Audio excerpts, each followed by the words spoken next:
Arkadaşlar selamlar. Bugünkü videomda Tahtalı Göleti'ne gidiyorum. Tahtalı Göleti'nde güzel bir kamp yapacağız Tesla'da. Ve o yol serüvenini sizlerle paylaşacağım. Şu anda üniversitenin ilerisindeyiz. Kocaeli Üniversitesi'nin ilerisinde. Buradan virajlı yollardan doğru Tahtalı Göleti'ne gidebiliyoruz. İstanbul tarafından gelmek isterseniz Sevindikli gişelerinden Kuzey Marmara Otoyolu'nda çıkıp 15 dakikalık bir köy yolundan sonra Tahtalı Göleti'ne varabilirsiniz. Orada farklı kamp yerleri var, bazı tesisler var. Sizlere bunları da göstereceğim. Öncelikle kanala abone değilseniz abone olup videoyu beğenirseniz çok memnun olurum.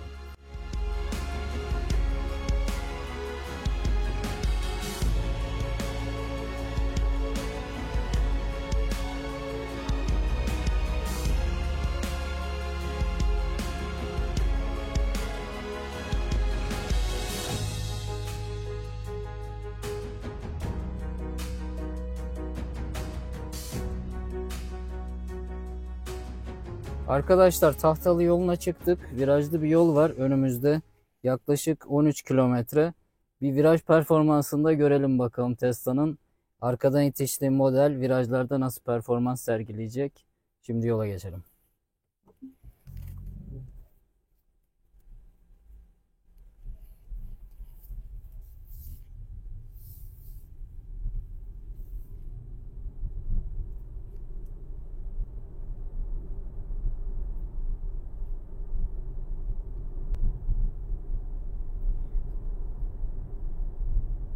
Gayet güzel ve manzaralı bir yol.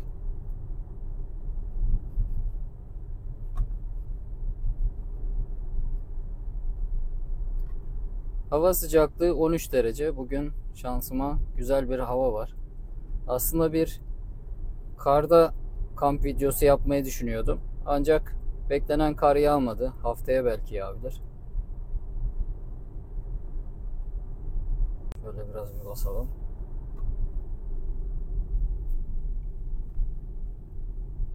Bu yolda köpeklere dikkat etmemiz gerekiyor.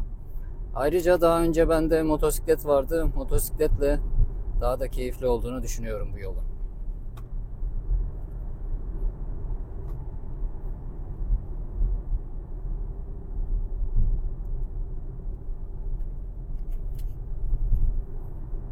Gayet iyi.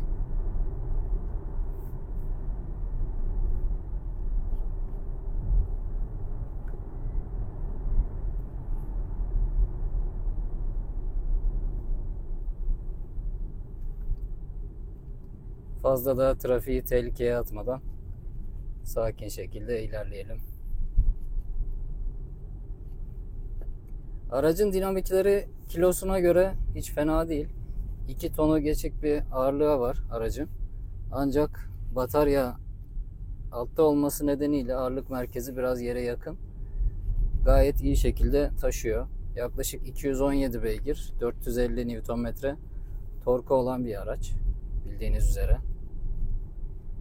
Yol tutuş anlamında pek bir sıkıntısı yok. Tabii 4 çeker versiyonları daha da iyidir. Ama bunun da yeterli olduğunu düşünüyorum. Özellikle tabii ÖTV nedeniyle diğerlerinin fiyatları çünkü epey yüksek. Zaten artık bu versiyonu da pek alamayacağız gibi duruyor. Yeni Juniper tanıtıldı biliyorsunuz. Juniper'de epey değişiklik var. O da umarım makul fiyatlara gelir ve Tesla çeşitliliği Türkiye'de de artar. Bu da bizim için süperşarjör ağının artması, servislerin genişlemesi, aksesuar sayısının artması gibi getirileri olacaktır kullanıcılar için de.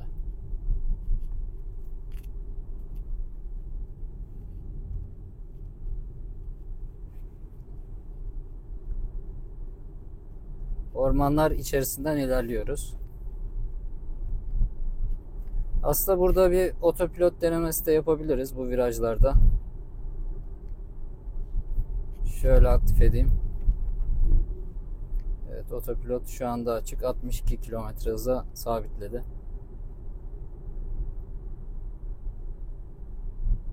Arada tutmamı isteyecek sadece. Bakın şu özellik yeni geldi. Viraj asistanı. Virajda hafif yavaşlatıyor. 62'ye sabitlememe rağmen 46'lara kadar düşürdü. Sorunsuz şekilde döndü. Şurada ben alayım. Çok güvenemedim. Şimdi yine açalım. Gayet güzel şekilde dönüşünü yapıyor.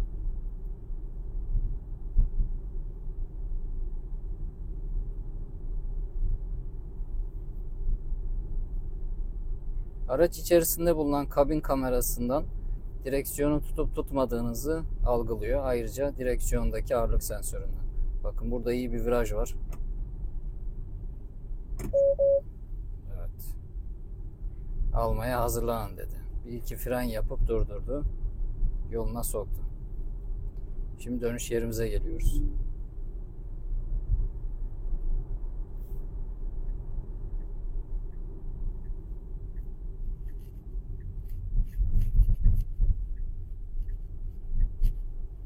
Buradan da biraz sonra Kuzey Marmara Otoyolu'ndan geçeceğiz. Üzerinden geçeceğiz Kuzey Marmara Otoyolu'ndan.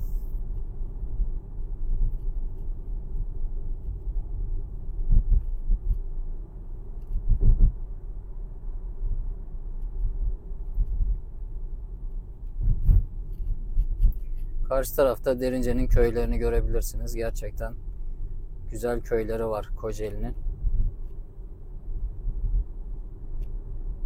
Baskeli ayrı güzel. Derince ayrı güzel. Kartepe zaten ayrı başlı başına çeşitliği olan yerler. Doğa anlamında çok güzel bir şehir. Ayrıca böyle sürüş güzergahları da var. Ben araçla pek gelmiyorum ama motosikletle çokça geliyordum.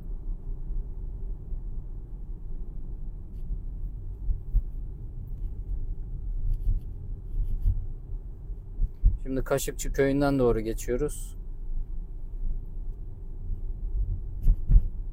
Kamp alanından devam ederiz. Tahtalı Göleti'ne geldik. Kolay bir yolculuk oldu. Hafif virajlı ancak güzel yollar. Tavsiye ederim bu virajları tatmanızı. Şöyle gölete bakalım. Bu gölet Türkiye'nin en büyük göletlerinden bir tanesi. Doğal bir gölet. Doğal yaşam var üzerinde. Kuşlar, ördekler, balık tutanlar var burada. Ayrıca piknik alanımız da şöyle, kamp alanı. Bazı karavanlar var. Biz de Tesla'yı şöyle çektik.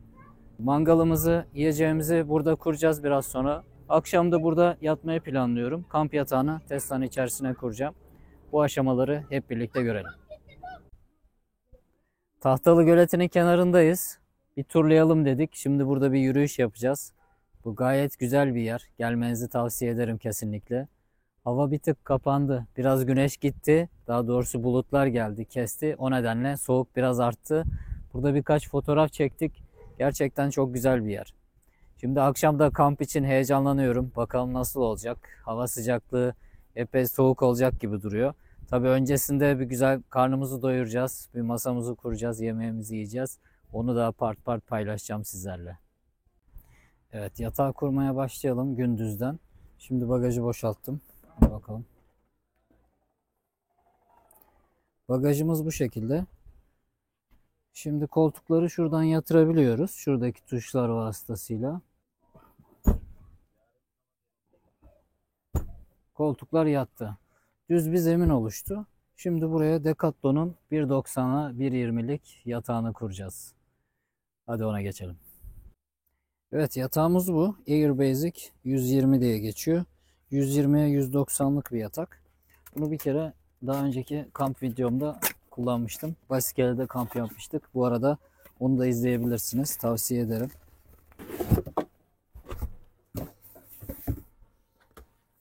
Şöyle çıkarttım. Alt kısmı burada bırakıyoruz. Şişeceği kısmı.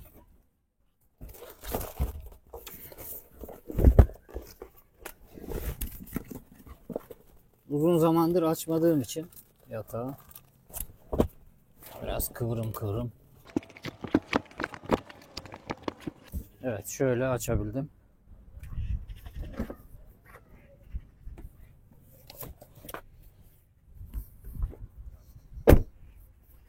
Şuraya da düzelteyim.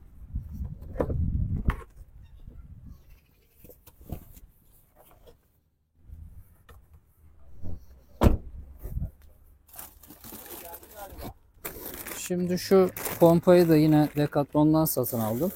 Bununla beraber satılıyor.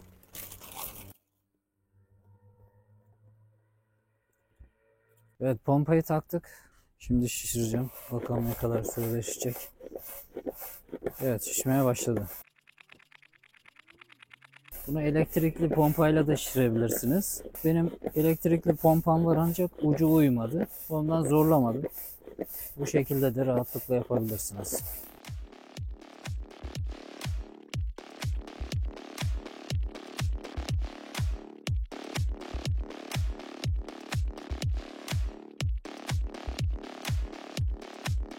Evet.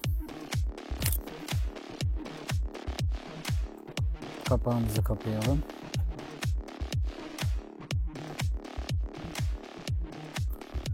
Evet, yatağımız güzelce şişti. Çok fazla şişirmemeye çalıştım. Biraz indirebilirim belki duruma göre. Güzel bir alan oluştu burada. Gerçekten tek kişi rahatlıkla yatabilir.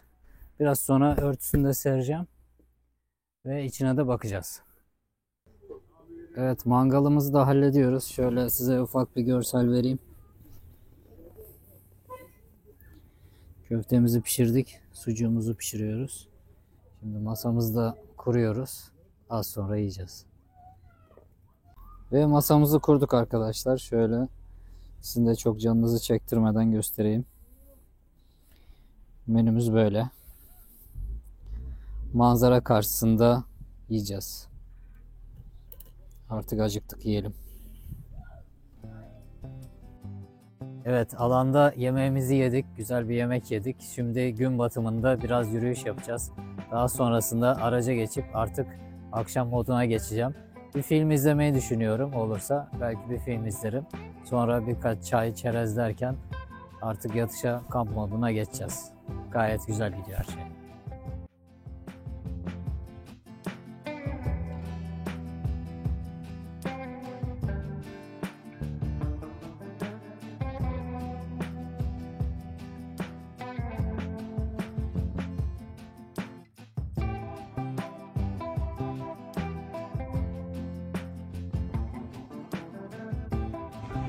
Akşam saatleri oldu. Size şöyle bir ortamı göstereyim.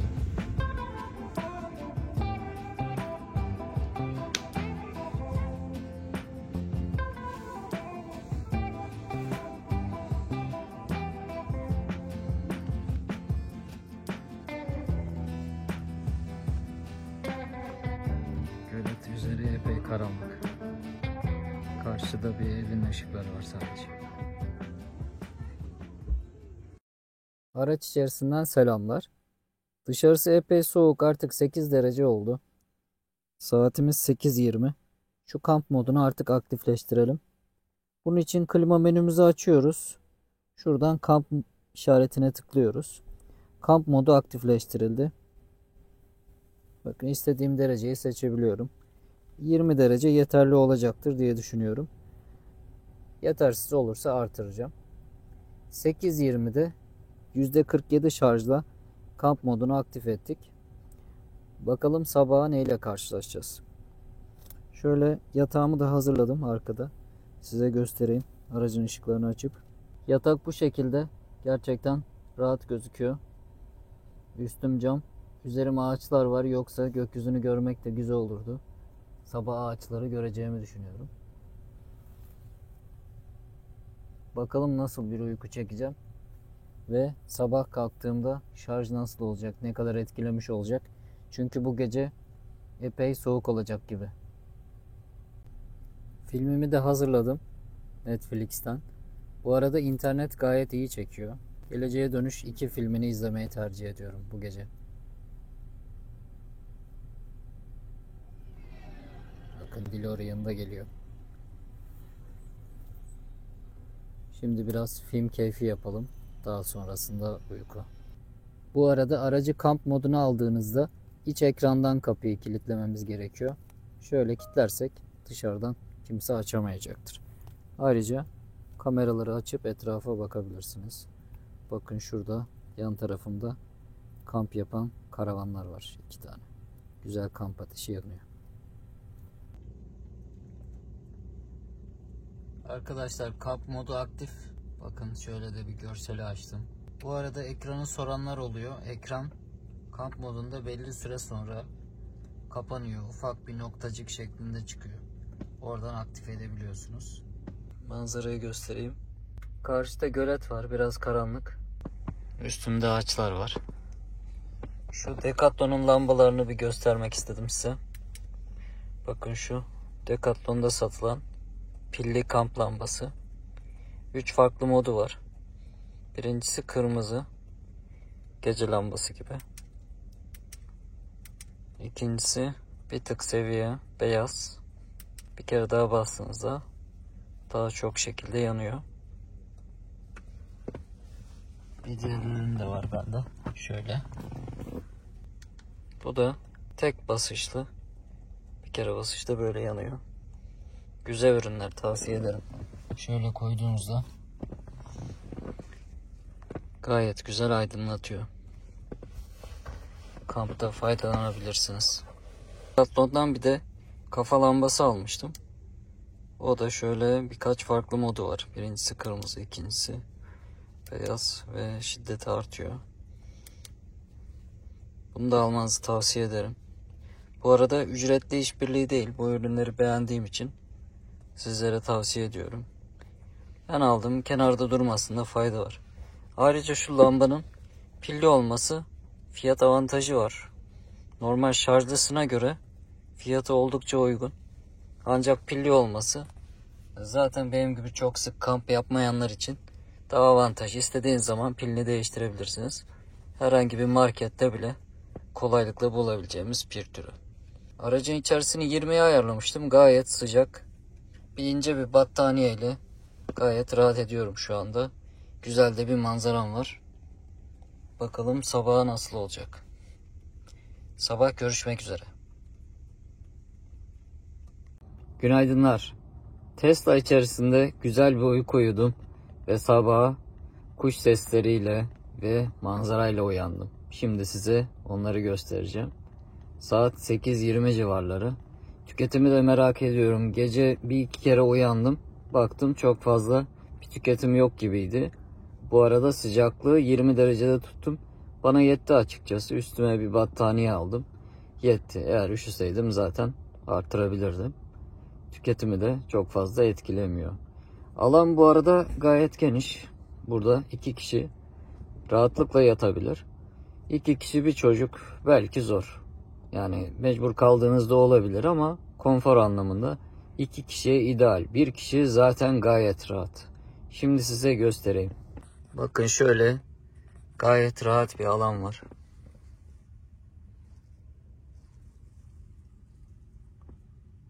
Ve manzaramıza geçelim yavaş yavaş. Uyku kalitesi gayet iyiydi. Uyandığımda manzara bu şekildeydi. Size bu açıdan vermek istedim. Şu arka kapağı da artık açalım. Bakın üstüm ağaçlık, arkam gölet.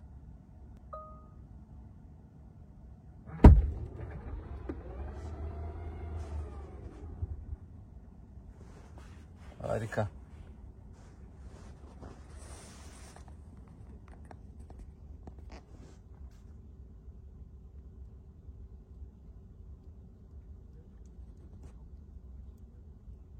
Köpek de geldi.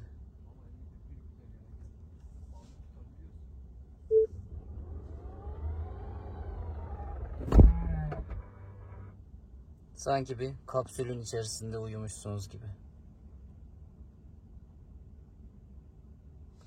Sizler de beğendiniz mi? Kamp modunun ne kadar tükettiğine bakalım.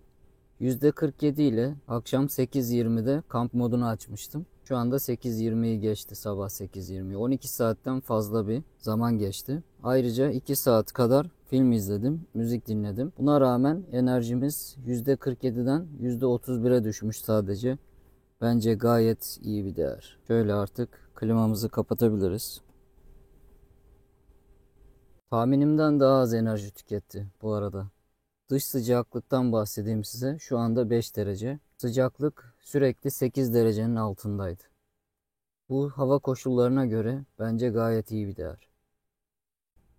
Dışarıdan da şöyle size kısaca göstereyim.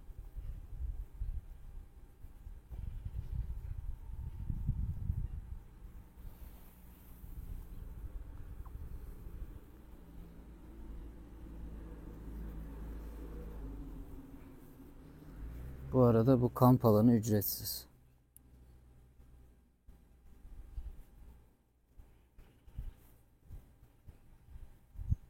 Tuvaleti burada. Yalnız biraz pis. Çöp atan insanlar da var maalesef. Ama yine tahminimden iyi çıktı. Sabaha burada başladık. Tesla'yla bir başka kamp macerasının sonuna geldik. Beni izlediğiniz için çok teşekkür ederim. Kanala abone değilseniz abone olup videoyu beğenirseniz çok sevinirim. Başka videolarda görüşmek dileğiyle. Kendinize iyi bakın.